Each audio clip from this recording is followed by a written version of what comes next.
Um, this will probably be our last call till after the new year, huh? Oh yeah, yeah. I mean, we're not going anywhere, but unless you want to do it, do you want to do it? No, not on the 26th or the Or the second, right? yeah. Yeah, that's what I was thinking too. So our regular fans will just have to do without us for a couple of weeks and have a happy holiday, right? If they can stand it. What if they can stand it? You got any plans for the holidays?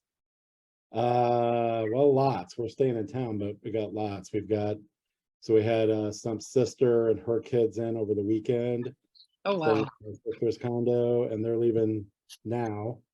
And then Going back to Oklahoma? no, Stump's sister. Oh, Stump System. Now where are they? In Michigan? No, well, this sister lives in the South Burbs, but she came into the city for 2 nights with her kids to celebrate Christmas before they go to their dad Where did they stay? They stayed with you? at Andrea's condo.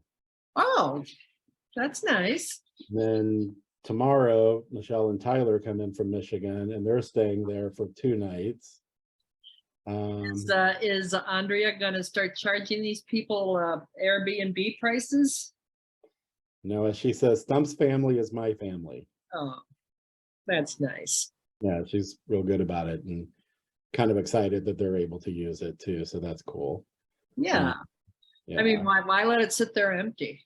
Yeah, and that was, what they kind of intended all along. So Michelle and Tyler come in for 2 days there, and then on Friday, Christmas Eve, a big part of his family, all his other sister from Michigan, Michelle and Tyler's mom and dad all come in and all that. And we're going to Avli on the Park, over off Randolph. What is it called? Avli on the Park. Oh, sure. Yeah. The old Three Forks space. I was gonna say, where is it? At Lakeshore East on Randolph. Yeah, I thought that was over in like in the circle there, in the cul-de-sac, the circle in Lakeshore East. It's right. Well, it's the building. It's basically. I mean, you have to go down into the gulch down there. No, it's up. It's on the corner where Randolph and the drive is that goes down there. Oh, okay. So, Three Forks was it was up high, so it looks out over everything. Oh, okay. All right.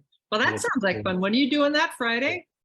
Friday night with the family, and then Saturday is Christmas Eve, and we go down to his aunt and uncle are hosting it this year, so a big group down there. And then Christmas Day, we're going back down to the south side to his dad's to spend it with Michelle, Tyler, their mom, his sister, and her husband, and his dad. Oh, nice. We're doing traditional pizza setups, like I guess they did when they were kids. There's on Fridays for Lent, all the people went to this place called S&T. It's like a little Italian grocery store. Oh. And they do what they call pizza setups, which was like cheese pizzas for Fridays. So they gave you like a package with like 3 crusts, a package of salsa, and the mozzarella cheese or whatever, and you made cheese pizzas that night. And that's what they did pretty much every Friday. So they're going to do that on Sunday for Christmas Day, since most places will be closed. Yeah. So that they don't add other stuff. They don't do the. Well, I don't know if they will this time, but they didn't before because it was Lent, so it was no meat. That's right. Yeah. So the cheese pizza. I mean, you could buy sausage and stuff from them, but it was the pizza setups were for Lent. Oh, I get it. And then it just was so popular, they just carried it on all year round. Well, yeah, they always did pizza setups, but they did the cheese pizza setups, I think, for Friday nights. Yeah. Oh, okay. I gotcha. I'm like, why Friday night? No, yeah, I forgot about the Lent thing. Yeah. Like Friday night fish fry. That's how that got started, right? Yeah. And it's still up in Lake County, every single place. Has Friday fish fry. Yeah. It's a great tradition. Yeah. I love Friday fish fry. I haven't been to one in probably 20 years, but I used to go to, there was a corner place up in northern Lake County. I forgot, not Waukegan Road, a little further west than that, but like kind of like west of Gurnee. And there was like one of those old kind of corner roadhouse kind of places that had been popular for many years. And he used to love to go there for Friday night fish fries. And it was like an all-you-can-eat fish fry, and it was like better than most of the places. He said, you know, who was it? Stump, you're saying did this? yeah, this is before me, but so he used to love to go there for fish fries, and they sold the Oh, wait place. a minute. Wait a minute. How did he know about this place west of Gurnee if he was down Lived at in Gurnee. He lived in Gurnee for many years. Stump did? Yeah. Before he built the house, he lived, that's why he built the house where he did. He lived in Gurnee in a townhouse, like right across from like Gurnee Mills or whatever. What the hell was he doing up there? That's a whole other story. Okay, all right. Okay. Other story. But so anyway, they've sold this, the Roadhouse place had been owned like for a generation or whatever. They sold it, somebody else took over it, and he went for his regular fish fry, and he was glad to see that his fish came out just like before.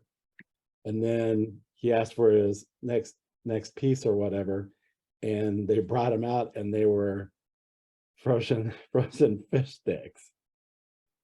And what happened to the Yeah, fish, like, oh, your seconds or thirds or whatever, or the our fish sticks. yeah. So of course that was the last time he ever went, and then they closed like 6 months later. Of course, yeah. After being open there for like generations or whatever. Oh my gosh, yeah, it's so sad. I That's saw it. what people think they can get away with, right? I saw in Cranes, I think I forwarded it to you actually. Remember last week we were talking about over by the Morton Salt Factory. Yeah. Goose Island is moving over there after 35 years.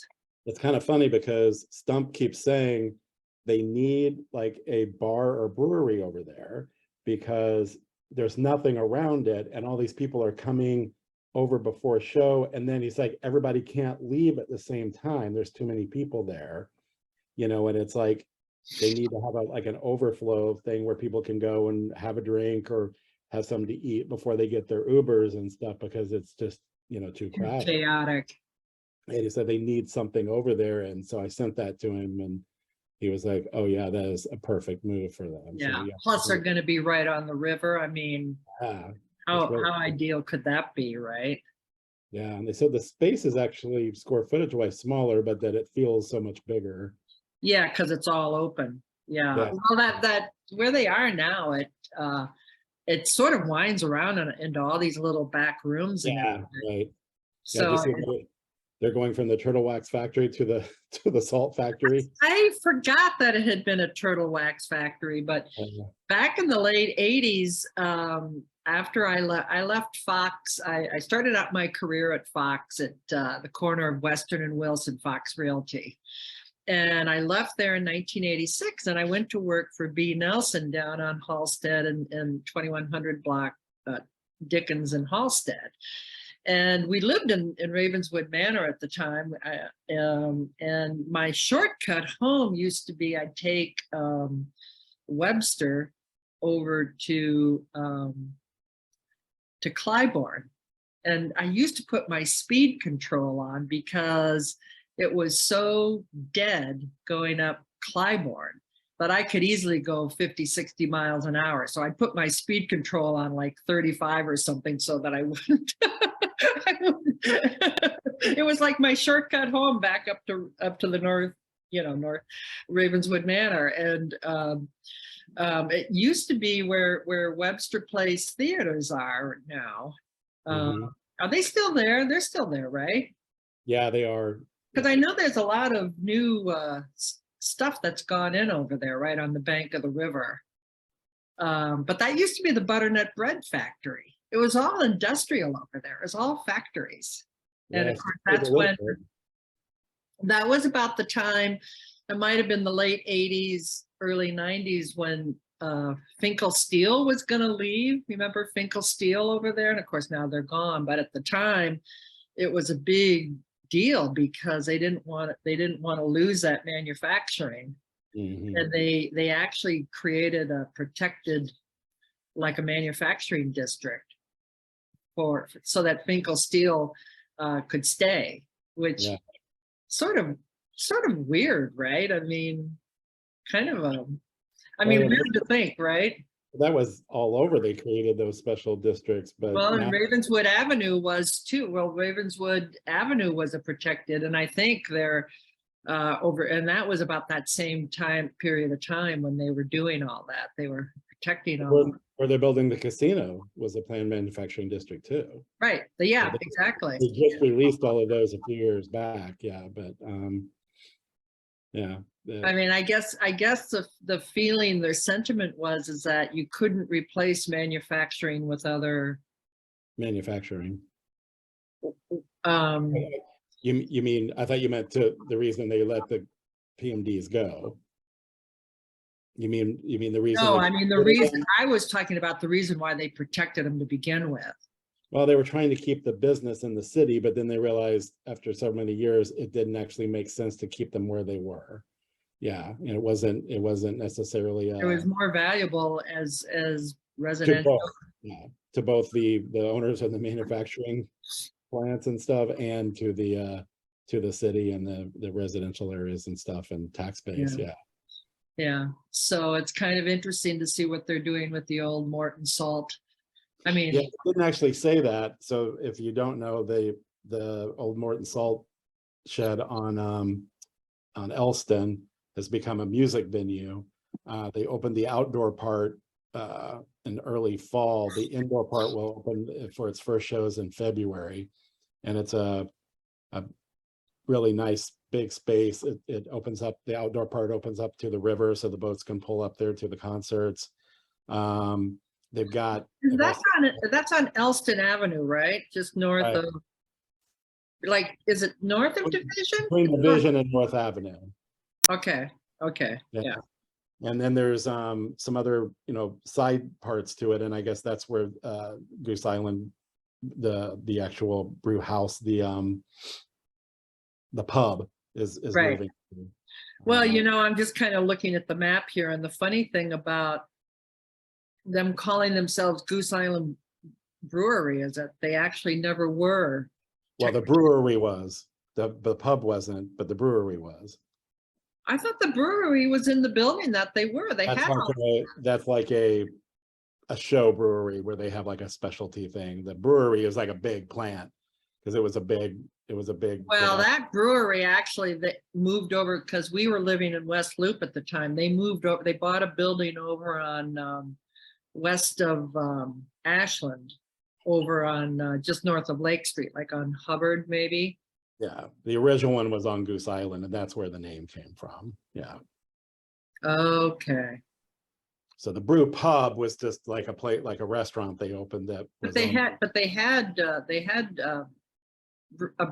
I thought, then they moved it in there, you mean? Is that what you're saying? No. They built it with like, because it was a brew pub, but they put a little brewery in it, but that was like the size of a bedroom or whatever. Yeah, it was pretty small, right? Yeah, the brewery was an actual plant that supplied beer to, like, worldwide or whatever. So, well, I don't know. I mean, they were sold to Anheuser-Busch in 2011, I think. But they had already moved over because we lived over in West Loop in I think we moved out of, we moved in there in 2006 and moved out in 2008. And in that time frame, they had moved into this facility. It had been another brewery that folded at the time because I think because of the recession or something. But then they bought that facility and they were like over on, I want to say like maybe just west of Wood, like so 1800 block of Hubbard, like that over there. yeah. Which is still quite I mean, there are a a lot of catering places, and there's been a couple of high-end restaurants have gone in there too, in that little area over there, Lake Street and Wood Street. Yeah, that area is changing a lot too. Yeah, it's really, That whole West Loop Fulton Market District just keeps pushing west. yeah. So anyway, well, it sounds like you are going to have a busy holiday. Yeah, I think so, but good. We've also got friend of a friend coming in from France that we're meeting up with. We've got like, yeah, we're kind of booked up. So You're such a social butterfly. spending all this time with Stump's family. We have our I don't know, poor Carl, he's been sick with COVID for the third time. Although I talked to him yesterday, normally he comes over for Sunday dinner, but I talked to him yesterday and dropped off some groceries, much needed groceries. He gets what is it? Not Green Chef. I get Green Chef, but what's the one? Oh yeah, he gets something HelloFresh. Yes, HelloFresh. Thank you. He gets HelloFresh, so he's got his dinners pretty well covered. But he needs, he needed some breakfast and lunch items. So anyway, so I dropped those off, and he said he was feeling better, but just very tired. But kind of staying away from him. We don't want to catch anything.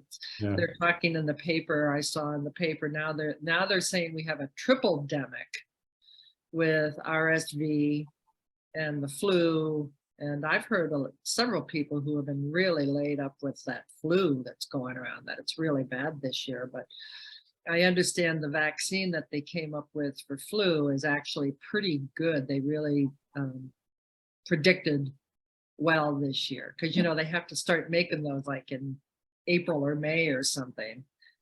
Yeah, my ID doctor friend also said that they actually learned a lot with the COVID vaccine stuff. They've learned a lot.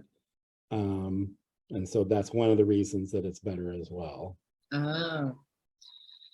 So yeah, so anyway, they're saying that they have as many hospitalizations now as they did at the peak of COVID, with a lot of kids getting this RSV thing, and there's no vaccination against it. There's nothing you can do about it.